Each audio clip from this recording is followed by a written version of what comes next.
there, folks. If you've ever had problems making your calls, you're avoiding the phone, you might be dealing with call reluctance. Check out this video where I give my best tips on how to deal with it. Let's jump into it. Call reluctance can kind of sneak up on you.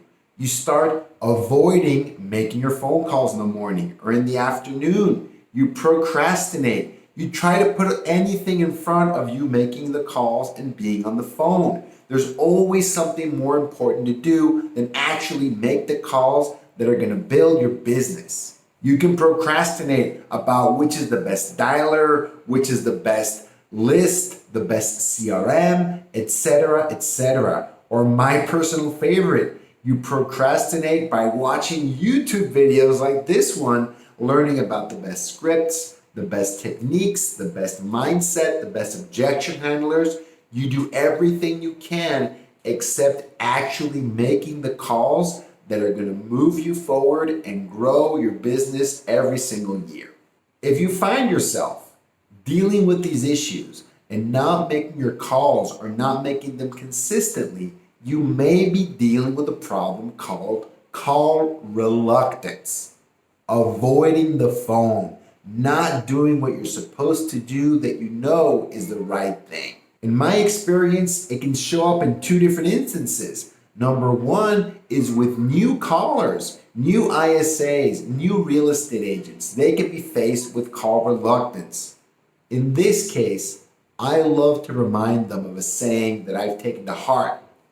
Call reluctance reveals an absence of value. An absence of value. What I've seen a lot of newer agents struggle with is that they do not believe they're actually helping people when they're calling them.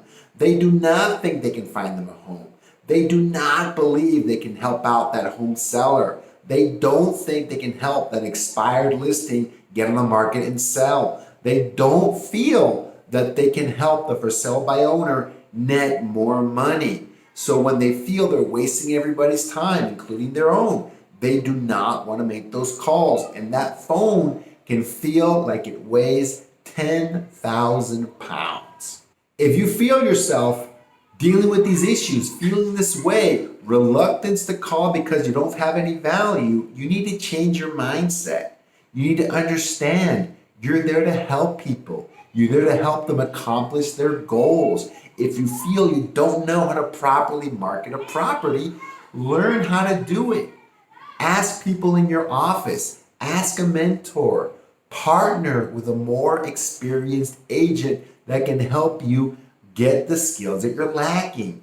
Be the agent that you need to be to confidently get on the phone and talk to those potential sellers. Become the agent that can deliver on the promise and help your clients reach their goals. Because when you believe it, you can confidently get on the phone and make those calls every single day. A new real estate agent can easily fall into the trap of feeling they're not good enough, they don't have enough value to offer the clients. Change that mindset, get those skills, and make those calls. Call reluctance can also happen to a more experienced real estate agent. When call reluctance happens to them, it's more about real estate agents getting busy. They've got some business coming in, and normally the first thing they want to replace in their daily activities when they're busy is their lead generation and prospecting time on the phone. It is very easy to fall into this trap. You get busy, you do less, you get more inconsistent with your calling time, and then it can be more difficult to get back. Once you stop prospecting and lead generating for a few weeks or even a month, it can take 1, 2, or 3 months to see the effect and get back on that horse. It is what we call the roller coaster of income that affects all kinds of real estate agents throughout the industry. It's the biggest reason why agents leave the industry, because they cannot find a consistent source of income because they're on that roller coaster. The only way I've been able to get off that roller coaster is to motivate myself and find the tips, the systems, the hacks to do daily lead generation, calling, and prospecting to make sure my business has income no matter what month of the year it is. As a more experienced real estate agent, you need to find ways to make it happen. Time block that time and religiously defend your calling time. Another thing you can do is hire an ISA to make a lot of those calls, but be careful.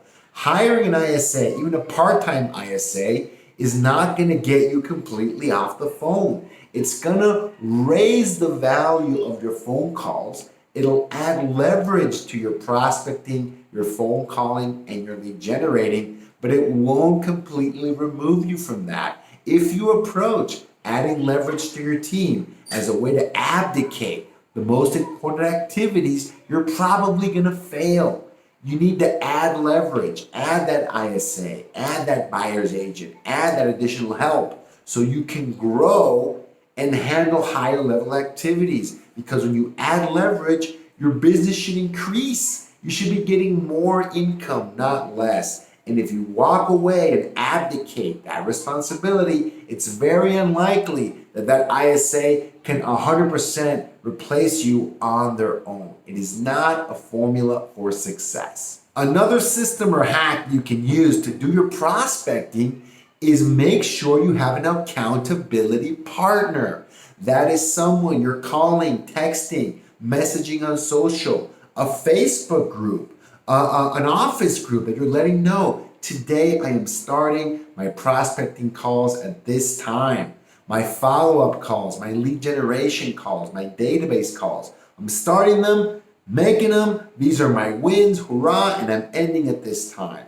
Having someone that you're holding yourself accountable to is gonna go a huge way into making sure that you consistently make those calls day in and day out. Another way that I love to help make sure that I'm always making the activities happen that are gonna drive my business is another source of accountability. It can be a coach. If you're a more experienced agent, sometimes you need someone with that kind of role to come into your business, shake things up, and hold you accountable to making those calls. Find what's the best way to motivate yourself. It can be an accountability group. It can be an accountability coach. It can be an accountability system that helps you stay consistent and make things happen.